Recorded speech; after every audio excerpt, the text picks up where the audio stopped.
দলকে জিতিয়ে ম্যাচ সেরা হলেন লিওনেল মেসি। ফিফা ক্লাব বিশ্বকাপে মেসি ম্যাজিক, পিছিয়ে থেকেও নিখুঁত গোলে দলকে জিতিয়েই ছাড়লেন লিওনেল মেসি। প্রিয় দর্শক, পোর্তোর বিপক্ষে ইন্টার মিয়ামি ফিফা ক্লাব বিশ্বকাপের ম্যাচে মাঠে নামে।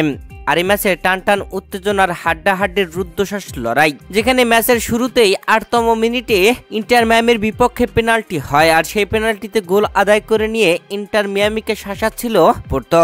তবে ম্যাচের ৪৭তম মিনিটে গোল পরিশোধ করে ইন্টার মিয়ামি। তেলাস্কো সেগিবিয়া গোল আদায় করে দলকে সমতায় ফেরান। এরপরে বিরতি থেকে ফিরে এসে লিওনেল মেসির জাদু, একদম ইঞ্চি মেপে ফ্রিকিকে গোল আদায় করে নিলেন। ডিবক্সের বাইরে থেকে দারুণ ফ্রিকিকে গোল আদায় করে নিয়ে লিওনেল মেসি দলকে ২-১ ব্যবধানে এগিয়ে নেন। শেষ পর্যন্ত পোর্তো সেই গোল পরিশোধ করতে পারেনি। ইন্টার মিয়ামি ২-১ গোলেই দারুণ জয় তুলে নিয়েছে। আর ফিফা ক্লাব বিশ্বকাপে মেসি ম্যাজিক দিয়ে দলকে জেতালেন। ম্যাচ শেষে পেয়েছেন ম্যাচ সেরার পুরস্কার।